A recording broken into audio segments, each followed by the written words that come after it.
नमस्कार दोस्तों, स्वागत है आप सभी का जीके इंडिका पर। मैं सौरभ भारती आप सभी का हार्दिक स्वागत करता हूं। दोस्तों, डेली करंट अफेयर्स का हमारा ये सेक्शन है और आज है तारीख 25 मार्च। दोस्तों, आज के टॉप करंट अफेयर्स लेकर मैं आपके लिए उपस्थित हूं।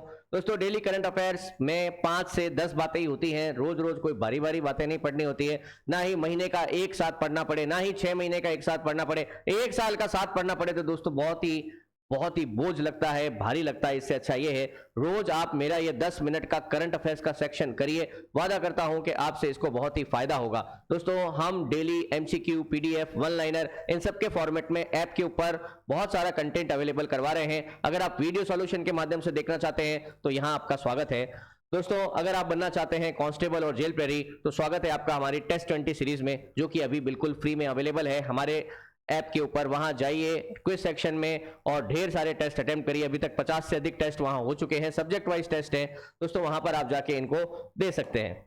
दोस्तों, आज की पहली बात है, संशोधित राष्ट्रीय गोकुल मिशन के कार्यान्वयन के लिए कितना बजट आवंटित किया गया है। दोस्तों, राष्ट्रीय गोकुल मिशन जो है, जो कि दोस्तों भारत के अंदर बछड़ों की नस्ल सुधारना, दुधारू पशुओं का संरक्षण करना, उससे संबंधित है, उसके लिए अभी 3400 करोड़ रुपए दोस्तों और सैंक्शन किए गए हैं, जिससे देश में पशुधन को बढ़ावा दिया जा सकेगा। 15,000 बछड़ों के लिए 30 पालन केंद्र स्थापित होंगे। कार्यान्वयन एजेंसियों को 35% पूंजीगत सहायता मिलेगी। किसानों को एचजीएम यानी कि जेनेटिकली मॉडिफाइड है ना बछिया खरीदने हेतु ऋण पर 3% ब्याज अनुदान मिलेगा। नस्ल सुधार, कृत्रिम गर्भाधान, बैल प्रजनन और लिंग विशिष्ट वीर्य के उपयोग को बढ़ावा मिलेगा।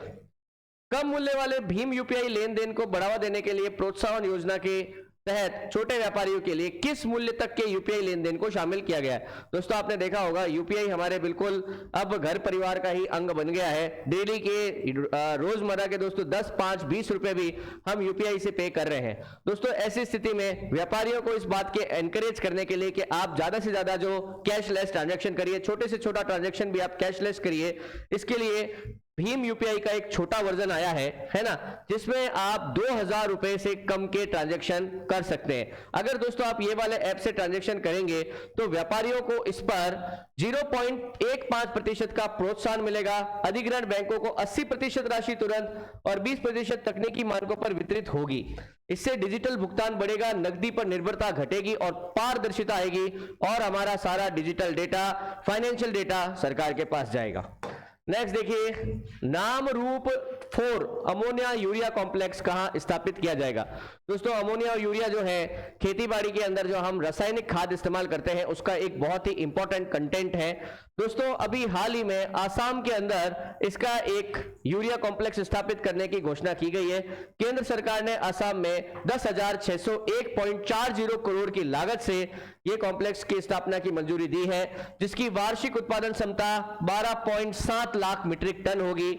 ये पूर्वोत्तर और पड़ोसी राज्यों की यूरिया की मांग को पूरा करेगा और दोस्तों वहां के किसानों की मदद करेगा। दोस्तों, नॉर्थ ईस्ट भारत का एक बहुत ही महत्वपूर्ण स्टेट है, मतलब वहां के जो भी राज्य हैं नॉर्थ ईस्ट के सभी बहुत महत्वपूर्ण है, बट इतने सालों तक वो इग्नोरेंट रहे, उनको हमने इग्नोर ही किया है। बट अब समय आ गया है कि वहां के लोगों के विकास पर भी ध्यान दिया जाए।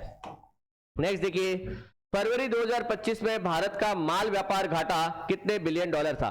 दोस्तों, कभी भी माल व्यापार शब्द आ जाए, माल व्यापार, तो आप समझ जाना कि दोस्तों माल व्यापार का अर्थ यहां पे वस्तु के आयात और निर्यात से। दोस्तों, वस्तुओं के आयात और निर्यात के अंतर्गत इस बार हमारा घाटा बहुत ही कम हुआ। दोस्तों, लगभग 14.05 बिलियन डॉलर का यह घाटा था और दोस्तों इसके अंदर मोस्टली हमारा जो घाटा हुआ है वो कच्चे तेल के चक्कर में हुआ है। परंतु पिछले कुछ समय से हमने कच्चा तेल के आयात की जो है वो निर्भरता कम करी, हमने रूस से सस्ते में कच्चा तेल आयात किया, इस वजह से ये कमी आई है। नेक्स्ट देखिए, Indira Gandhi memorial tulip garden किस झील के किनारे विकसित किया गया है। दोस्तों, पहले से ही है, ये डल झील है। डल झील जो कि श्रीनगर के अंदर स्थित है ना, उसके किनारे जो है दोस्तों ट्यूलिप गार्डन स्थित है। ये 26 मार्च को जनता के लिए खुलेगा, जिसका उद्घाटन मुख्यमंत्री उमर अब्दुल्ला करेंगे। डल झील जबरवान पहाड़ियों के बीच में 55 हेक्टेयर में फैला हुआ ये गार्डन, जिसमें 17 लाख ट्यूलिप लगाए गए हैं। इसमें 74 किस्म की तरह तरह की प्रजाति ट्यूलिप की उपलब्ध है। ट्यूलिप की उत्पत्ति तुर्की और मध्य एशिया में हुई, जबकि नीदरलैंड इसकी खेती के लिए प्रसिद्ध है। नेक्स्ट देखिए, हाल ही में भारत ने सांस्कृतिक संपदा करार किस देश के साथ साइन किया है ना दोस्तों? हाल ही में हमने यूएसए, दोस्तों सांस्कृतिक संपदा में हमारे मंदिर है ना, मंदिर की मूर्तियां और विभिन्न प्रकार के जो आर्टिफैक्ट्स है उसमें बर्तन और धातुएं भी आती है, इनकी रिसेंटली बहुत ज्यादा तस्करी होकर ये अमेरिका में जाकर बिक रहे थे ब्लैक मार्केट में। इसको रोकने के लिए दोस्तों हमने अमेरिका के साथ सांस्कृतिक संपदा करार किया है ना। इसमें भारतीय पुराअवशेषों की तस्करी को रोकने के लिए यह किया गया है। यह निवारक करार बिना समय सीमा के है और 1.7 मिलियन वर्ष पूर्व से 1947 तक की सांस्कृतिक सामग्रियों के अमेरिका में आयात पर प्रतिबंध लगाता है। दोस्तों अब तक अमेरिका ने 588 पुराअवशेष भारत को लौटा दिए हैं, जिनमें से 297 सिर्फ वर्ष 2024 में लौटाए गए थे। दुनिया का सबसे बड़ा हाइड्रोजन भंडार कहां खोजा गया है? दोस्तों अभी फ्रांस के अंदर दुनिया का सबसे बड़ा हाइड्रोजन भंडार खोजा गया है।